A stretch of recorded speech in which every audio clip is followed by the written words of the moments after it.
Olá, meu nome é Consolação Rezende e eu tô aqui numa live para gente falar um pouquinho do projeto Resgatando Betim. Esta é a primeira live, ok?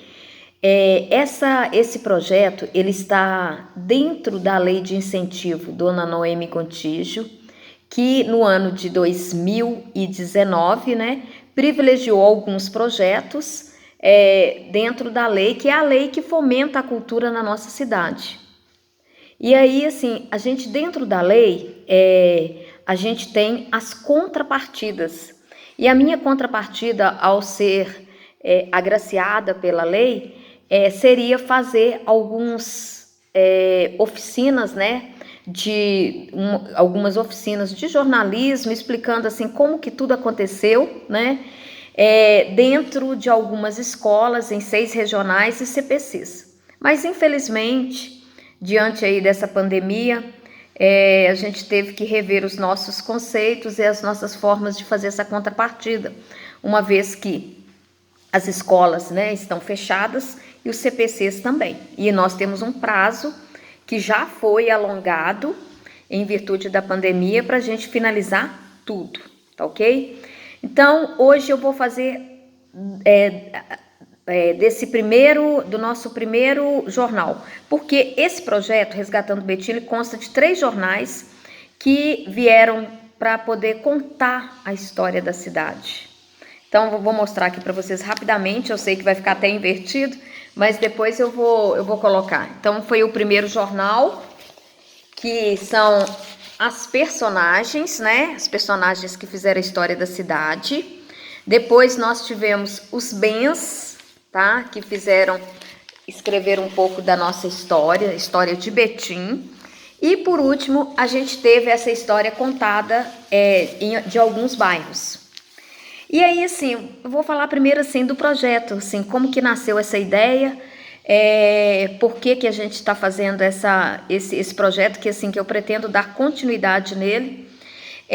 Betim é uma cidade que tem um espaço territorial muito grande, e, assim, e a gente tem bairros, que são verdadeiras cidades, como Teresópolis, Alterosas.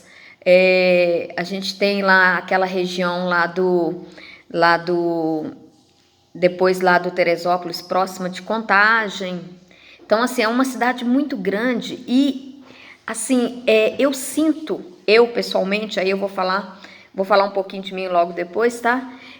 Eu sinto que existe uma necessidade da gente falar da história da cidade.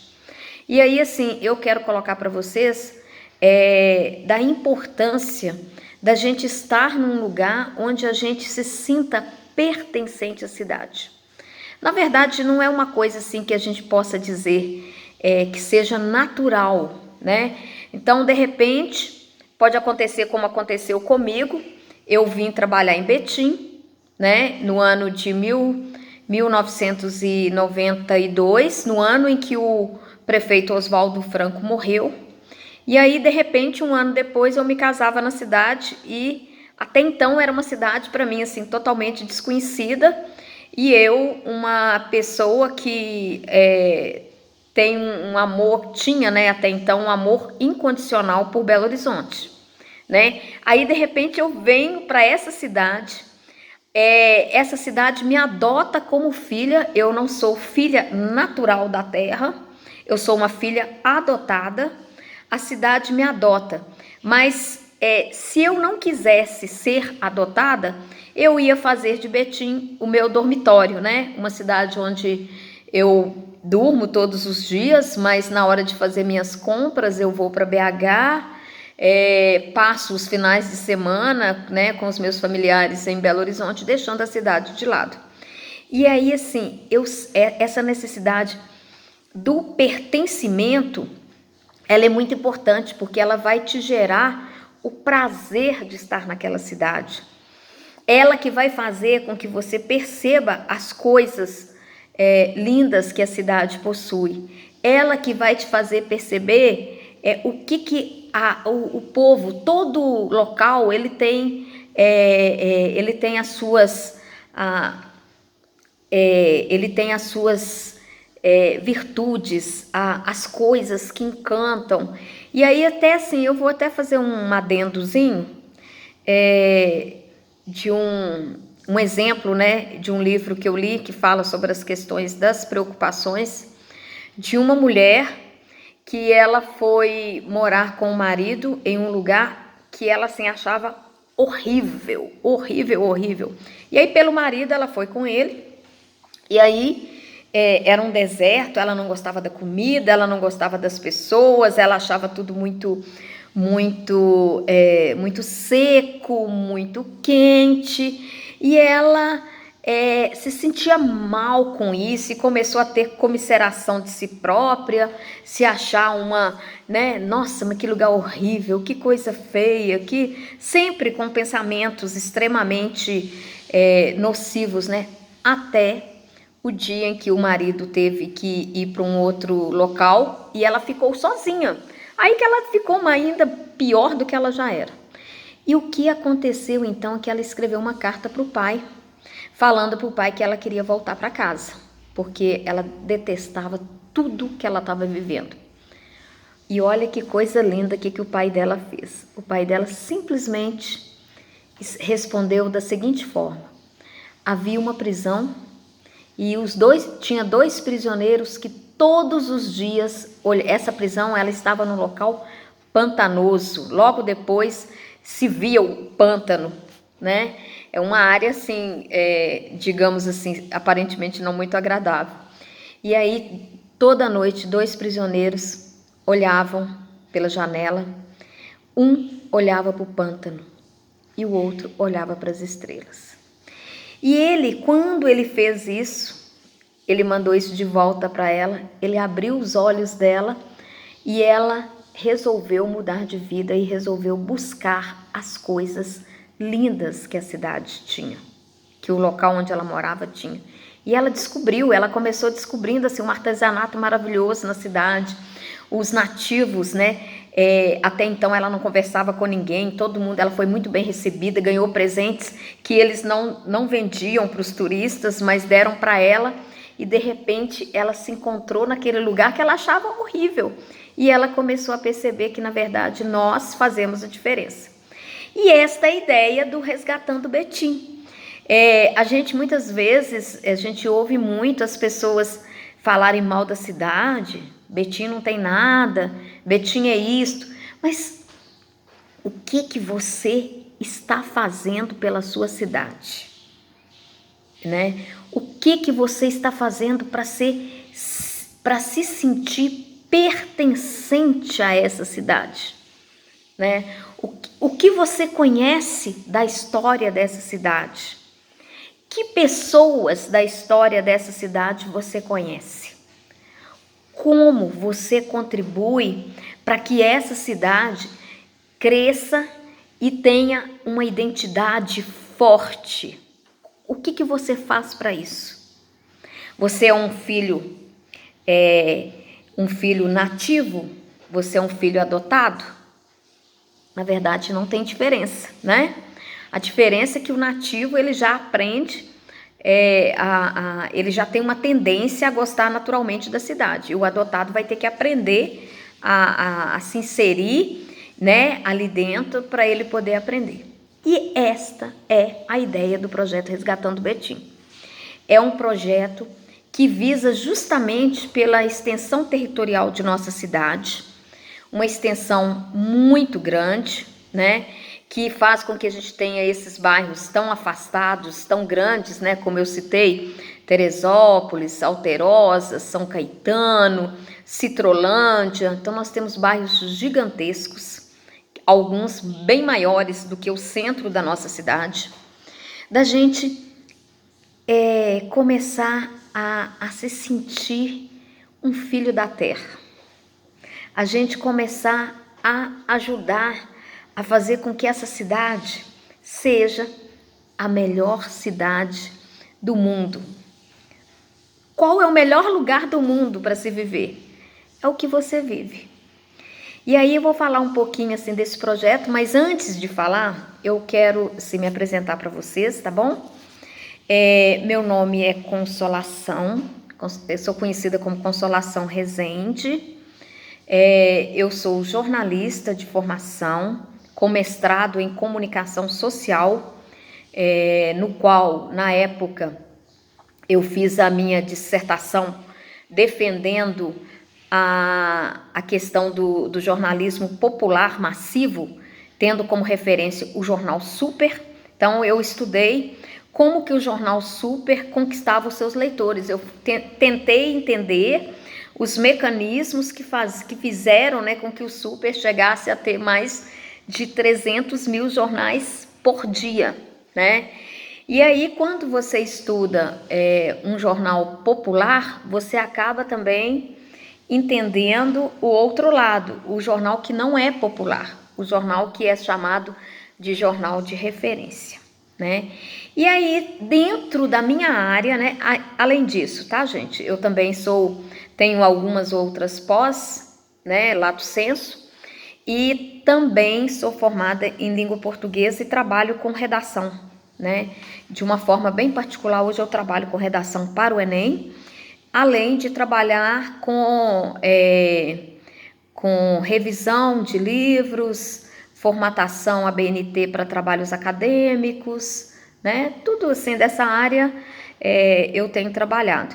E em termos de jornalismo, a referência que eu tenho, eu vim para Betim para trabalhar no jornal O Tempo, e aí um ano depois eu me casava aqui, passei a morar na cidade, e aí depois disso eu fui trabalhar em BH no jornal Hoje em Dia.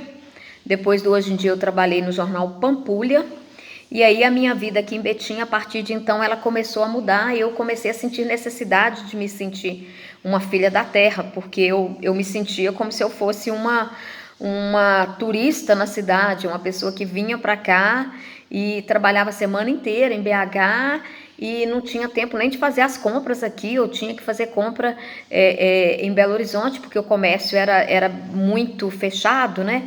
E aí veio o Shopping Betim, depois veio o Monte Carmo, veio o Partage, né? E aí, quando meus filhos foram crescendo, eu comecei a sentir a necessidade de ficar na cidade. E eu fiz a opção por fazer meus trabalhos aqui em Betim. E foi quando eu trabalhei na assessoria de imprensa da Prefeitura de Betim que eu realmente comecei a me encantar por isso aqui, pela cidade. E aí eu comecei a perceber tudo que eu estava perdendo pelo fato de não conhecer Betim. E aí nasceu o projeto, né? Já tive essa ideia, né, de através da minha profissão, né, do jornalismo, de trabalhar essa questão da história da cidade. E aí a gente começa também a entender algumas coisas, né? E nasceu o projeto nasceu para criar esse laço entre as pessoas que ainda não se sentem pertencentes, ou aquelas que já se sentem pertencentes, mas que não sabem muito sobre a cidade. Então a gente tem Betim tem um acervo histórico assim, maravilhoso, mas que eu percebo assim, que não é muito divulgado, não por culpa da Funarb. A Funarb tem os vários projetos, mas como eu disse, é uma cidade muito grande, assim, com mini cidades. A gente pega ali o Citrolândia, que tem uma história bem peculiar. A gente pega lá o Teresópolis, com outra história bem peculiar. A gente pega ali o São Caetano, que está muito dentro de Contagem, onde as pessoas acabam indo mais para Contagem, e já tem um centro comercial lá que faz com que as pessoas venham um pouco ao centro de Betim, né? E assim, aí a gente vai percebendo todas essas nuances que vão fazendo com que Betim, de fato, seja uma cidade maravilhosa, e que nós precisamos ajudar a escrever, a continuar escrevendo a história dessa cidade, né? E esse projeto, a ideia dele era fazer 3 jornais. Um primeiro jornal que a gente trabalhasse as personalidades, um segundo jornal que a gente trabalhasse o patrimônio histórico, e um terceiro jornal onde a gente contasse a história de alguns bairros, ok? E aí foi que eu descobri que a Funarb tem um acervo maravilhoso, né? Então, principalmente na hora de falar sobre as personalidades e sobre o patrimônio, a gente percebe como que é feito um trabalho com todas as dificuldades né? Porque a Funarb é pequena, né? Tem pouca gente ali e tudo, e assim, como que de repente a lei de incentivo à cultura pode ajudar nisso aí, porque o fomento à cultura através da arte, né? Você ajudar aí livros, teatro, né? Esse contar história, isso é uma coisa belíssima, né? E é uma coisa que tem que ser valorizada e que, assim, que a gente percebe como que isso é importante para a cidade. E assim, e aqui a gente falar um pouquinho sobre a questão da cultura, né? Se a gente pegar no dicionário, a gente vai ver que cultura tem várias definições, né? Mas vamos pensar a cultura como aquilo que é próprio, aquilo que é do lugar.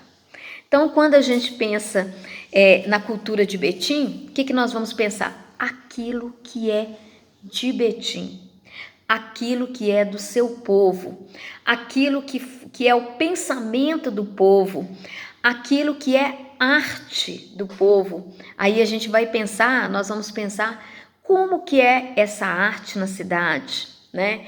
Quais são os pontos que contam a história da cidade, né? Então, até que ponto que eu estou conectada com esta cidade, né?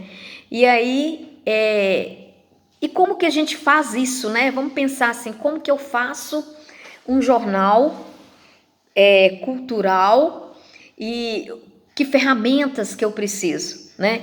Que a ideia, gente, inicial era a gente fazer uma oficina mesmo, a gente criar um jornal mural e de repente fazer até um jornal mesmo, assim, depois, lógico que a gente não ia dar assim para fazer numa gráfica, né, mas a gente poderia fazer numa gráfica rápida ou imprimir, né, daria para fazer muita coisa legal, mas acabou que hoje, né, eu estou aqui gravando essa primeira live como uma contrapartida aí desse projeto maravilhoso, né, que eu consegui ser agraciada pela Lei de Incentivo à Cultura, Dona Noemi Gontijo, tá ok? Então, aí só abrindo esse início, agora eu vou falar um pouquinho sobre o primeiro jornal. Esse primeiro jornal, que é o Personalidades, ele, inicialmente, quando a gente montou o projeto, nós criamos a ideia dos jornais, né, de como que a gente ia fazer, e foi criado um visual para cada jornal, né? E esse visual, uma das coisas que ele teve como base foi a bandeira de Betim, né? Então, assim, a gente está numa cidade que a gente tem que trabalhar, nós temos a nossa bandeira da cidade, que é uma coisa linda, né? Que traz ali a fundação de Betim, né? 1771, né? E a gente sabe pouco sobre, né, a bandeira, os símbolos de uma cidade, de um estado, de um país. Eles trazem a história, eles trazem dentro da nossa bandeira, da bandeira de Betim, a gente tem lá o triângulo da bandeira de Minas Gerais, né? Então são coisas assim que a gente nem percebe, né? Que passa desapercebido. E aí, assim, para a gente fazer um jornal, a gente precisa fazer pesquisa, e a principal fonte de pesquisa desse primeiro jornal, né, que eu tive o apoio da jornalista Tila Brandão, né, que foi minha sócia no jornal que a gente fundou juntas, o Jornal Viver Bem, que hoje se transformou no Sua Saúde após a saída da Tila, né, que se aposentou. Tila veio me dar uma força para a gente poder trabalhar esse projeto. E nós tivemos que fazer uma pesquisa que a gente teve como principal, assim, nós trabalhamos muito com material da Funarb, né? Que a Funarb tem um material rico, que conta um pouquinho aí dessa história, né? E além disso, a gente contou com um projeto gráfico da Jane Saraiva, né? Que eu considero a melhor diagramadora e projetista, né, desses projetos gráficos de Betim, porque assim, a vida inteira, Jane, ela conseguiu desenvolver uma sensibilidade para fazer para fazer qualquer tipo de projeto que seja de jornal, de livro, de revista, porque ela consegue captar a essência. E aí o nosso projeto, no primeiro, que era personalidades, ela usou como fundo bem levezinho as cores da bandeira de Betim, né? Então ela trabalhou as cores, ficou lá resgatando Betim, personalidades. Esse primeiro jornal saiu em julho. Uma coisa importante a se dizer. A quem que esse jornal ele se destina especificamente? Se nós estamos falando um pouquinho assim dessa história e a gente tem percebido assim a falta de material para as escolas, o público principal que a gente trabalhou foram as escolas. Então o jornal ele foi distribuído, o último ainda não foi distribuído, tá, gente? Porque as escolas estão fechadas ainda, mas estão lá. Foram 10 mil jornais para serem distribuídos em 106 escolas da cidade. Escolas do ensino fundamental e do ensino médio, com o objetivo aí, para cada escola, a gente deu uma média de 80 jornais, né? Jornais que poderiam ficar na biblioteca e que também poderiam ser trabalhados pelas professoras e etc. Tá ok? Então, foram 106 escolas que receberam esse projeto. E aí, assim, depois que a Jane montou esse visual, nós começamos a trabalhar, nós já estávamos trabalhando nessa questão de pesquisa para a gente poder perceber quem seriam as nossas personalidades. Na verdade, a gente colocou algumas, mas personalidades ficaram de fora. Porque um jornal de 8 páginas não é uma revista. A revista a gente consegue fazer uma coisa maior. Como que a gente coloca matérias, né? Assim, como que a gente ia conseguir colocar tanta gente? Ficou gente de fora, com certeza. E assim, não quero nem citar, mas vou citar os que a gente colocou, tá ok? Então, dentro das nossas personalidades, nós trabalhamos o Padre Osório, o Otto Safran, o Dr. Manuel Aguiar, né? O Newton Amaral, que é o Bio, que foi prefeito da nossa cidade, Divino Braga, a dona Josefina Bento, a dona Noemi Gontijo, fundadora do Salão do Encontro, né? O doutor Gravatá e o professor Oswaldo Franco. E é lógico, ficou gente de fora, a gente sabe disso. E aí, por isso que a gente veio assim com a ideia de trabalhar aí depois os bairros para a gente contar algumas histórias, né? Contar a cultura, ela se faz com histórias, né? E é lógico assim, o fortalecimento da história, ele normalmente ele precisa da via escrita, né? A oralidade, a gente sabe que algumas coisas se perdem, algumas coisas mitificam.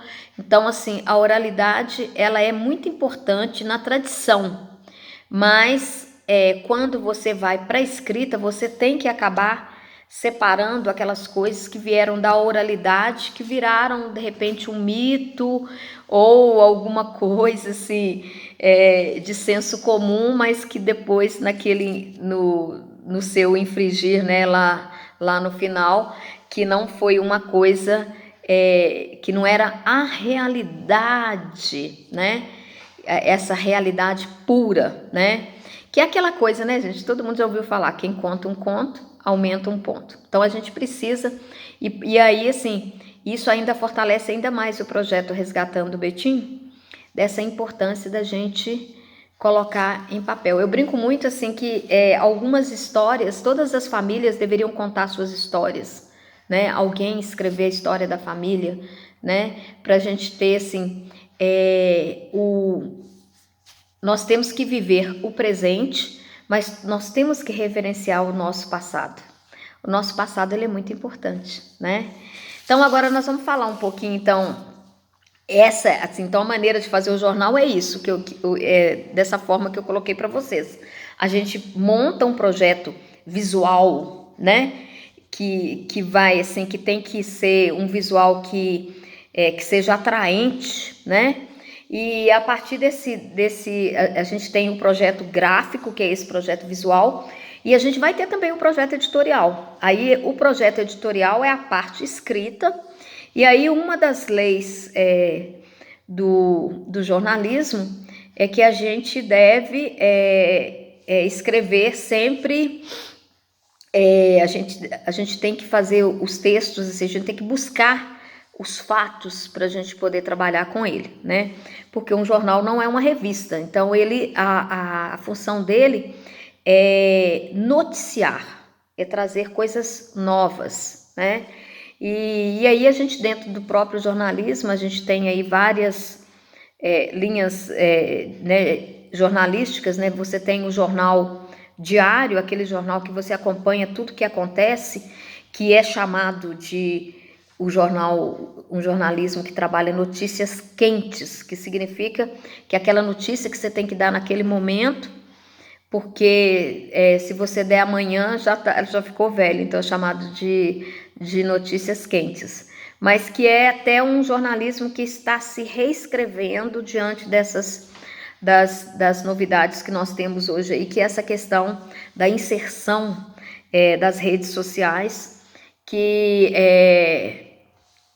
atropelaram, né, toda essa porque você ficava um dia colhendo as informações para no outro dia você pegar o jornal e trabalhar aquele jornal, né? Hoje não, hoje o repórter hoje, o que vai sair amanhã ele já tem que colocar hoje nas redes sociais, né?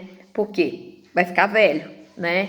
Então até essa questão de falar em notícia quente, notícia fria, é uma coisa que a gente tem percebido aí que são algumas mudanças, né?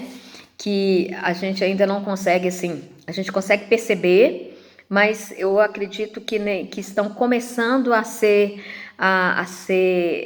virar objeto de estudo, né? Então, assim, tem muitas pessoas que atualmente estudando a questão das redes sociais, né?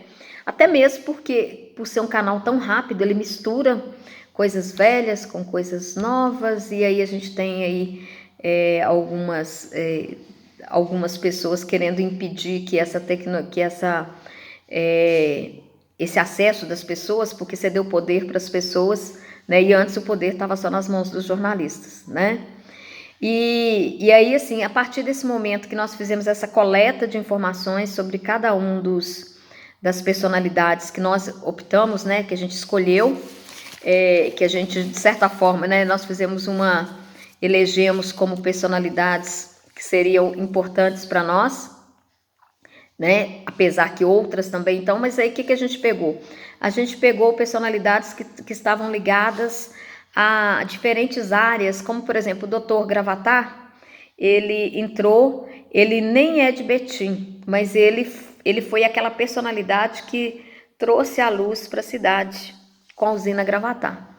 Então, assim, ele foi muito importante, porque hoje, se a luz, ela de repente tem um pane e a luz se apaga, as pessoas entram até em desespero. Então, imagine quão importante que foi a vinda, a construção da usina Gravatar para Betim, né?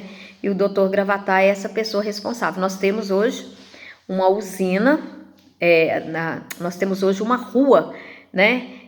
Uma via pública em homenagem ao Dr. Gravatar, bem no centro de Betim, ali numa área bem comercial, né? Próxima ali do SEAB. A gente tem a rua pequena, mas é uma homenagem que foi feita a essa figura que lutou para que a cidade tivesse luz. E aí dá até para a gente poder brincar um pouquinho, né? A gente lembrar um pouquinho aí, né, da importância da luz, né? Que Deus, num determinado momento, ele fez a luz, né? E Deus fez a luz e o Dr. Gravatar trouxe a luz aqui para Betim, tá ok?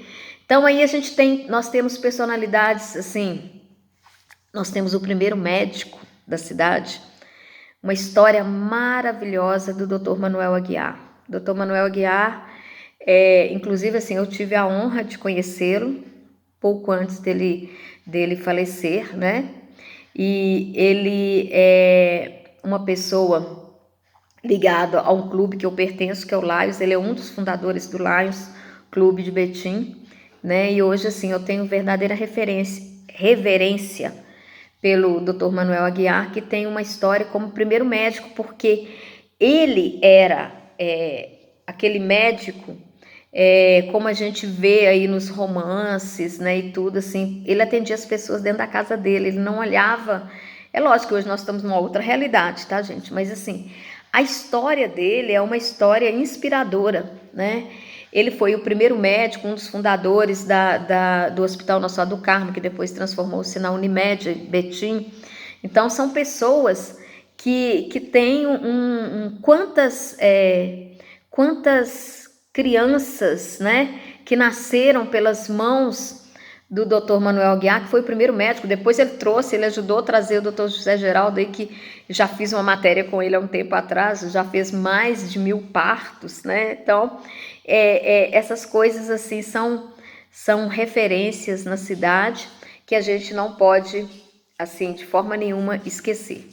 E aí a gente vai ter também ali, nós vamos ter aí um professor Oswaldo Franco, né, que foi,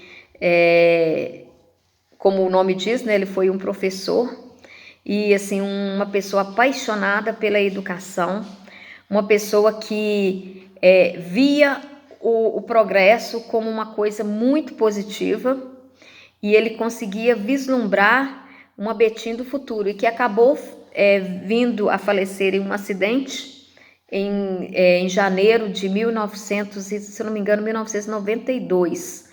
Ele veio a falecer num acidente quando ele vinha de Brasília, onde ele foi assinar o convênio para o início da construção do nosso Hospital Regional de Betim, né?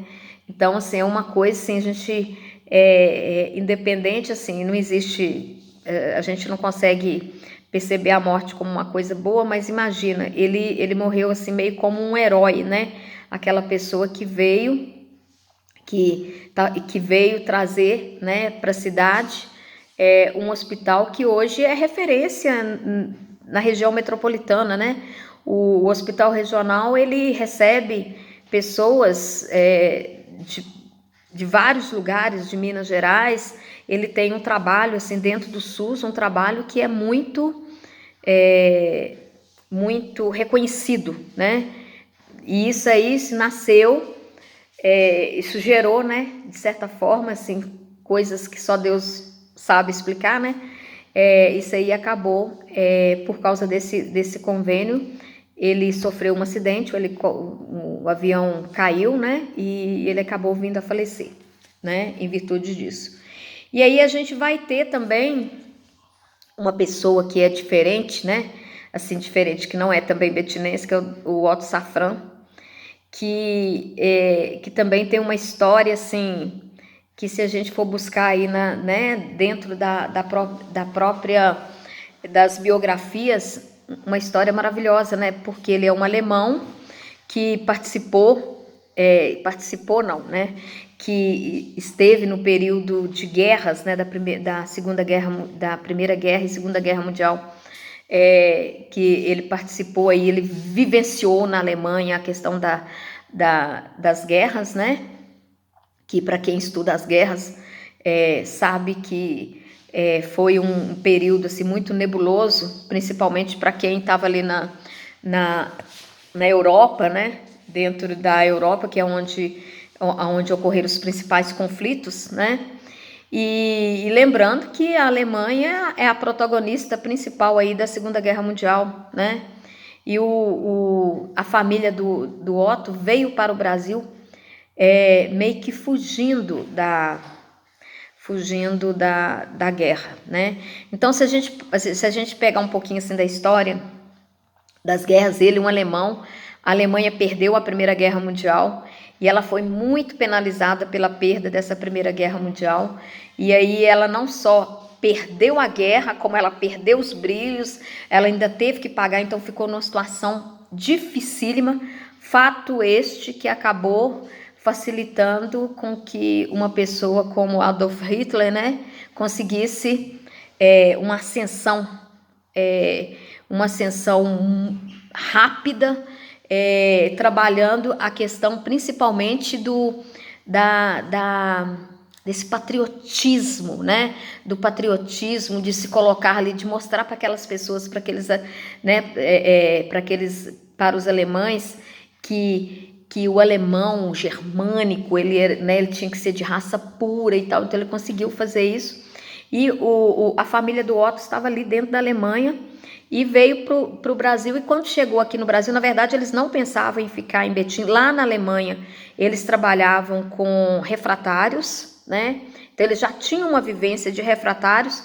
E aí, mesmo assim, naquele período ali de pós-guerra, que eles ficaram sem perspectivas e resolveram vir passar um tempo no Rio de Janeiro, até que surgiu a oportunidade de comprar uma cerâmica, né, que era a Cerâmica Betim, né, que era uma fábrica de refratários. E eles fizeram até tem um envolvimento aí de um padre lá de Contagem que ajudou eles a comprarem, porque, né, essa cerâmica ela estava fechando, que é hoje onde funciona a prefeitura de Betim, né? A prefeitura de Betim está no espaço que era o espaço da Cerâmica Betim, que depois transformou-se na Cerâmica Safran. E aí, assim, quando eles começaram a trabalhar essa cerâmica, né, a família, principalmente o Otto Safran, né, eles, assim, lógico que no início eles não tinham dinheiro direito, tiveram que fizeram dívidas e tudo, mas eles conseguiram gerenciar, vislumbrar aí um futuro e conseguiram transformar a cerâmica Safran numa referência nacional, né, na área de refratários.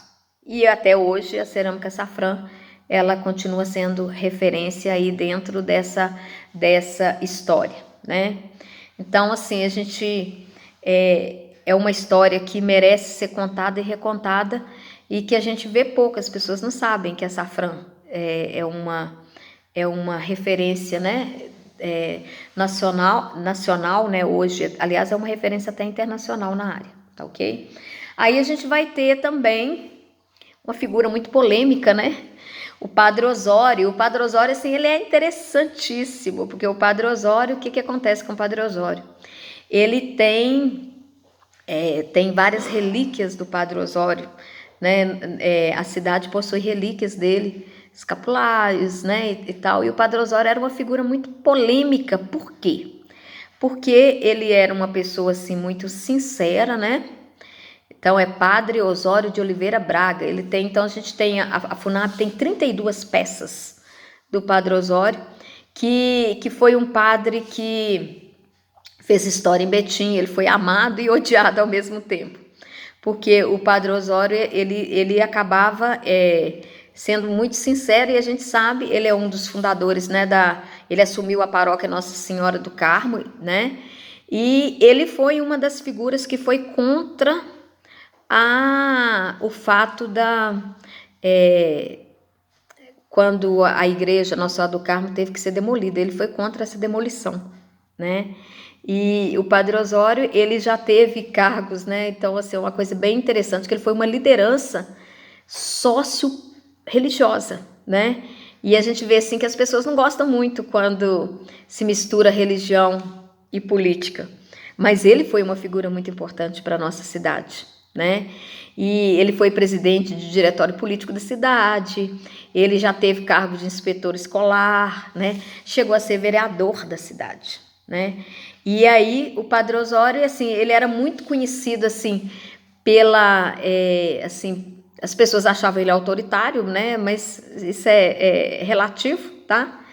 E, assim, ele tinha uma astúcia política muito grande, ele falava muito bem, né, inclusive eles falam que a emancipação política de Betim em 1938, que é quando Betim se transformou em cidade, né?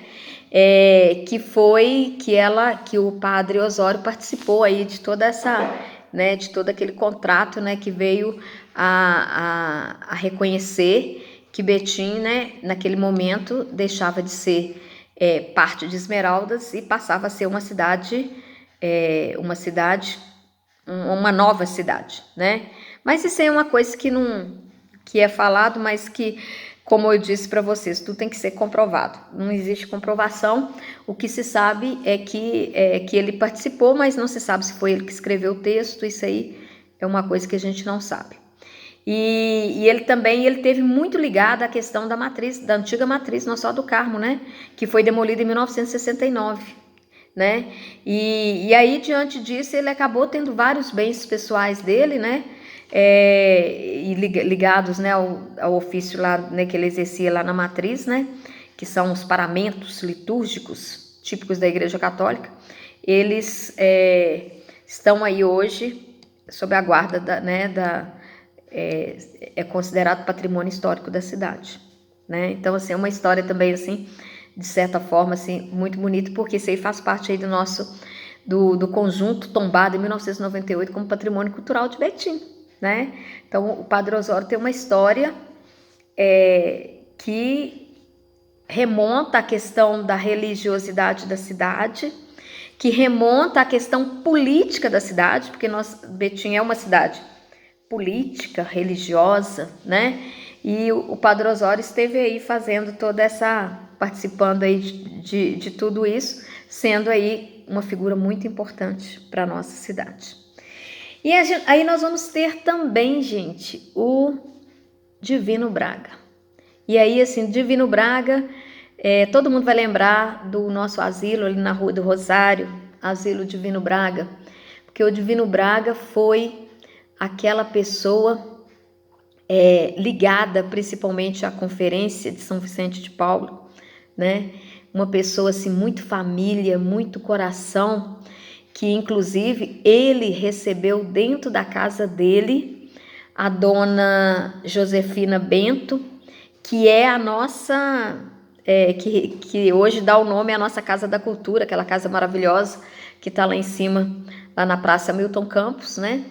E ele recebeu dentro da casa dele a dona Josefina Braga, né? E o Divino Braga, hoje a gente tem várias pessoas, né, da família dele ainda ligadas à política, né? Então a gente tem aí os familiares dele, filhos, né, netos participando aí, que ele era uma pessoa do senso, digamos assim, ele transitava bem nos vários locais que ele era família, ele era religioso, ele era político, então ele conseguiu fazer um trabalho muito bonito dentro da cidade e ele é reconhecido por isso. E as gerações posteriores, filhos, netos, agora ele já tem bisnetos também, né? Muitos deles se inspiram, né, nessa figura patriarcal, digamos assim, né? Mas patriarcal naquele bom sentido, assim, de aquele que cuida, né? O cuidador, o agregador, né?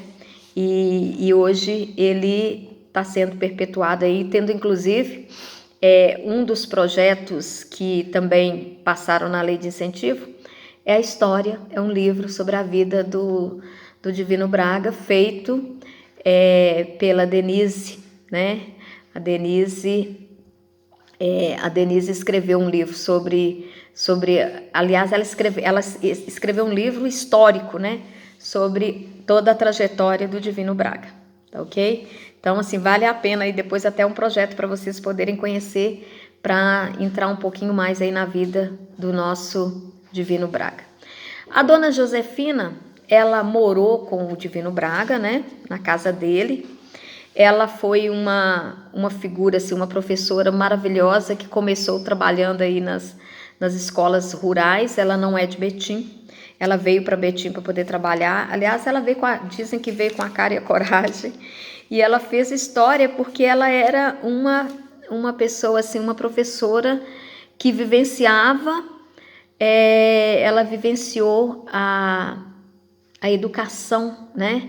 E não é à toa que hoje ela é muito homenageada, porque a vida dela, ela se dedicou a ensinar, né? Então essas pessoas, ela, professor Oswaldo Franco, que foram educadores, e nós temos mais uma, né? Que também a gente fala um pouquinho dela, a gente não fala muito, que é a dona Noemi Gontijo, que inclusive é a patrona da lei que permitiu que esse projeto se tornasse uma realidade. A dona Noemi Gontijo, ela é fundadora, ela é viva, graças a Deus, né? Dona Noemi está lá firme, com mais de 90 anos, já beirando 100 anos. A dona Noemi Gontijo, ela foi uma grande educadora que projetou o Salão do Encontro como uma via assistencialista assim, completamente diferente, centrada no trabalho, no artesanato, né? E hoje ela tem um trabalho reconhecido no mundo inteiro, né? E o Salão do Encontro, ele tem um reconhecimento internacional aí pela parte assistencialista dele, de inserir, vamos dizer assim, de inserir as pessoas dentro da sociedade, né? Dentro aí, tirar da margem e permitir com que essas pessoas possam realmente se tornar verdadeiras cidadãs. Então esse foi o primeiro jornal que a gente fez, né? Então, que trouxe aí as personalidades, que, gente, cada personalidade dessa dá um livro, ok? Se a gente pegar a vida do professor Oswaldo Franco, dá para escrever um livro. Se a vida do Dr. Manuel Aguiar, dá outro livro. Todos eles dão um livro. E isso foi escrito, foi colocado por mim e pela Tila em 8 páginas de um jornal. Um jornal que a gente chama de jornal tabloide, né? Que antigamente, não sei, né, para essa geração atual, falar a gente ouve falar os tabloides, mas ninguém não conheceu os standards, né? Que eram os jornais que eram o dobro desse tamanho aqui, né? Então, isso foi colocado em 8 páginas, tamanho tabloide. Então, assim, é o resumo do resumo, né? E assim, mas foi bastante gratificante, uma vez que nós sabemos que temos outras personalidades na cidade. Se a gente pegar as histórias de algumas famílias, dentro dessas histórias, a gente vai ver como que a gente tem histórias maravilhosas aí de pessoas que ajudaram a escrever a história de Betim. E tudo isso é importante para nós temos que aprender a não criticar o passado, nós temos que aprender a reverenciar o passado, porque o nosso olhar de hoje é um olhar que vem carregado de histórias, de outras histórias que naquela época não eram as histórias daquele momento, né? Então, quando você pega a história, por exemplo, você pega uma história da época, por exemplo, do Brasil colônia, é totalmente diferente de hoje, né? Hoje a gente tem uma outra, a história do Brasil colônia, ela era carregada das histórias anteriores ao Brasil colônia ou do próprio momento em que se vivia aquilo ali, que eram momentos assim, na época considerados revolucionários e etc, que hoje para nós soa de uma forma muito estranha, né? Mas qual que é o nosso papel? Referenciar o passado, porque o nosso presente veio desse passado, né?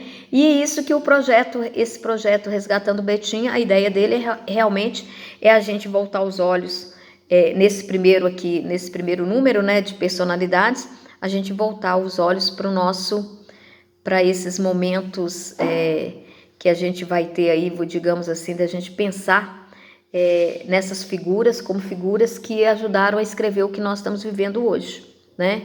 Eles não vão escrever a nossa história de hoje, mas eles indiretamente eles interferem na nossa história de hoje, sim.